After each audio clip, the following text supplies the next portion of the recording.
जब आप बॉलीवुड के भीतर हैं, आप अंदर की इंडस्ट्री को जानना चाहते हैं। अब हम सब तो बाहर के, हमें तो नहीं मालूम कि इंडस्ट्री के भीतर क्या है।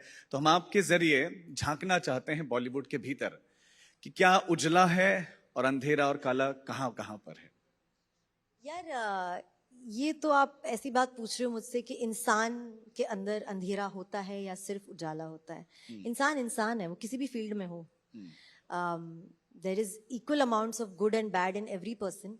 I think it's the choice you make कि आपको क्या आगे लाना है और क्या अपने अंदर से मिटाना है। तो मैं बिल्कुल भी, अब मैं बॉलीवुड के अंदर हूँ या बाहर हूँ, उससे आई डोंट थिंक इतना फर्क पड़ता है, क्योंकि एंड ऑफ द डे सब इंसान ही है। हम गलतियां करते तो हम मान भी लेते हैं, उनसे सीखते भी है, जो आई थिंक आप भी करते होंगे, आप भी करते होंगे। ऐसा नहीं है कि कोई गलती नहीं लेकिन करता। क्या मौका परस्तों की इंडस्ट्री है कि टांग खींचने वाले भी बहुत हैं। Is the word you're saying, मौका परस्त। Yes, of course, why not. मैं भी अपॉर्चुनिस्ट हूँ। अगर मुझे एक फिल्म का ऑफर मिला है जो मुझे करनी है, तो मैं क्यों नहीं करूँ? मैं क्यों नहीं अपने आप को वहां जाके बोलूँ नहीं मुझे करनी है। लाइन में हर इंसान चाहता है, खड़ा क्यों रहता है कि वो आगे बढ़े। वो लाइन में खड़ा इसलिए नहीं रहता कि वहीं खड़ा रह जाए, है ना। Thank you, she gets it. तो अपॉर्चुनिस्ट होना बुरी बात नहीं है, बट मैं आपको बताती हूँ, उसके उस लाइन पे चलते हुए आपके जो एक्शंस हैं वो रिस्पॉन्सिबली होने चाहिए। अभी वो सिर्फ आप जान सकते हो या आपने जो जिंदगी में सीखा है। अब अगर मैंने अपनी सीख और अपनी जिंदगी जो मैंने जी है, उससे मेरे वैल्यूज और मेरी परसेप्शन और मेरे थॉट अगर मेरे लिए सही है, तो वो मेरे लिए सही है। क्या बात है, बहुत शानदार है। बॉलीवुड में हम आजकल जो है बहुत चर्चाएं हो रही हैं कि भाई प्रोपेगेंडा फिल्में बन रही हैं। इस पर आपकी क्या राय है? क्या उन फिल्मों को प्रोपेगेंडा फिल्म कहना सही है या फिर नहीं? यार प्रोपेगेंडा क्या होता है? एक आइडियोलॉजी होती है ना। एंड फिल्म्स क्या होती है? It's art eventually. आप एक कहानी कह रहे हो। अब मैं एक एक्टर हूँ, मेरे लिए कहानी सबसे ज्यादा मैटर करती है। बट एक प्रोपेगेंडा में एक आइडियोलॉजी होती है, और आर्ट और कहानियों में आइडियोलॉजी की जगह होती है और ऑफ कोर्स होनी चाहिए। बस अब ये मामला है कि उस आइडियोलॉजी को, एक आइडियोलॉजी को पुश करने के लिए आप सही ढंग से जो उसके करेक्ट फैक्ट्स है या करेक्ट चीजें हैं, उसको मद्देनजर रखते हुए आप आइडियोलॉजी आगे बढ़ाते हैं, तो सही है। अगर वो करते हुए आपने किसी और के आइडियोलॉजी को झुटला दिया या उसमें मिलावट कर दी या उसमें फेकनेस डाल दी, जिसमें फैक्ट्स आपने घुमा दिए, तो आई थिंक फिर वो गलत हो जाता है, आपके लिए भी और सामने की आइडियोलॉजी के लिए भी। But if you ask me, films are suppose to make you think, they are suppose to make you question. अगर आपको किसी चीज के बारे में नहीं पता है और एक फिल्म के माध्यम से आपको वो नॉलेज मिल रही है, जहां आपकी सोच उस चीज पे शुरू हो जाए कि ये ऐसा क्यों है, ऐसा क्यों नहीं था, मैंने इसके बारे में पहला क्यों नहीं सोचा, तो I think that is what the power of anything is. आज हम, आप और मैं बैठे हैं, हम बातें करेंगे, फिल्म नहीं है बट इनके लिए कहानी तो है ना। ये आप सवाल पूछ रहे हो, मैं जवाब दे रही हूँ, एक नैरेटिव है ये, करेक्ट। आपके थॉट्स मेरे थॉट्स इवेंचुअली आइडियोलॉजी हो जाते हैं, बट मैं आपको बिना किसी पॉइंट पे झुटला नहीं रही हूँ, ना आप मुझे झुटला रहे हो। आप समझ रहे हो मैं क्या कह रही हूँ? तो ये एक पर्सपेक्टिव होता है। एंड क्या हमें इस देश में एक पर्सपेक्टिव रखने का हक है? हाँ है। बट जितना हमारा हक है, उतना एक ऑपोजिंग आइडियोलॉजी का भी होता है। लेकिन एक आरोप भी साथ में लगता है कि बॉलीवुड आजकल उन फिल्मों को ज्यादा बना रहा है जो सत्ता को ज्यादा पसंद आती है, सत्ता समर्थक फिल्में ज्यादा बन रही हैं।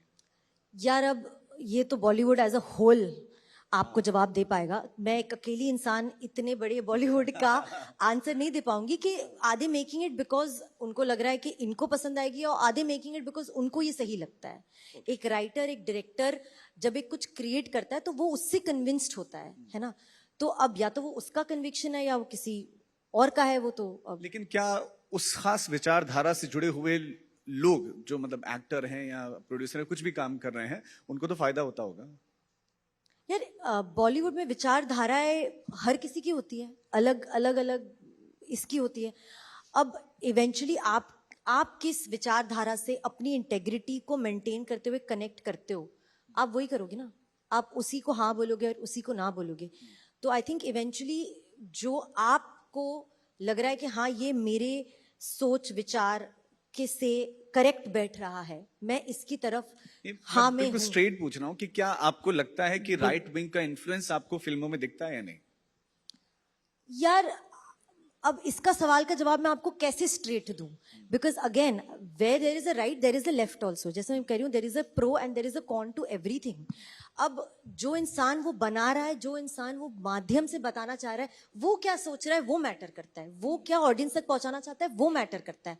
अब अगर आप मुझसे कह रहे हो कि क्या आपने एज एन ऑडियंस बैठ के एक फिल्म को ऐसे परसीव किया, तो मैं वो कर नहीं सकती हूँ क्योंकि मैं इवेंचुअली एक एक्टर हूँ.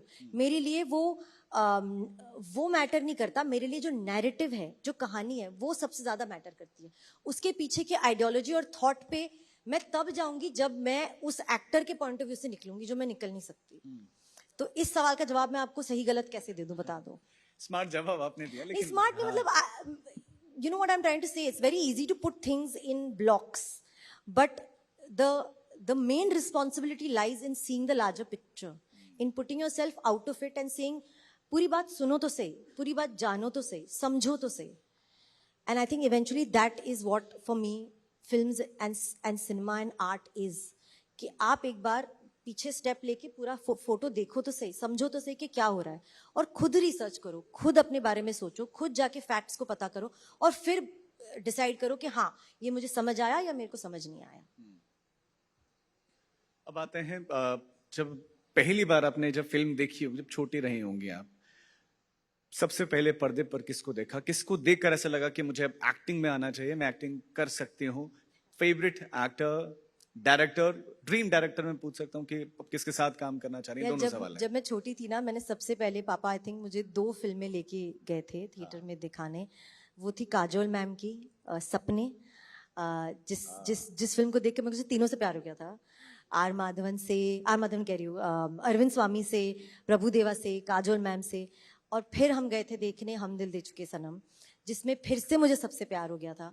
सो I said for me I've grown up watching films that have at that point impacted me इतना ज्यादा कि मुझे लग ही नहीं रहा था कि मैं फिल्म देख रही हूँ. मुझे लगा था ये एक्चुअली रियल लाइफ में ऐसे ही है, और मुझे इनकी कहानी और इनकी जिंदगी जीनी है. मतलब आज भी मेरे फेवरेट गाने उन्हीं फिल्मों से हैं. अब तक जो जो कैरेक्टर्स आपने निभाए हैं, उनमें सबसे करीब आपके कौन से हैं? मेरी कहानी में से हाँ. मैं कहूंगी जनित में जारी मनु. अच्छा. हाँ, क्योंकि उस फिल्म में उस लड़की ने बड़ा करेक्ट अपने लिए प्रैक्टिकल स्टैंड लिया था कि मैं पढ़ाई करूंगी, मैं फैमिली प्लानिंग करूंगी, एकदम से शादी नहीं करूंगी, मुझे जॉब करनी है, मुझे अपने पैरों पे खड़ा रहना है, जो इज एवरीथिंग जो मैंने एक टाइम पे घर पे सोचा था और बोला था.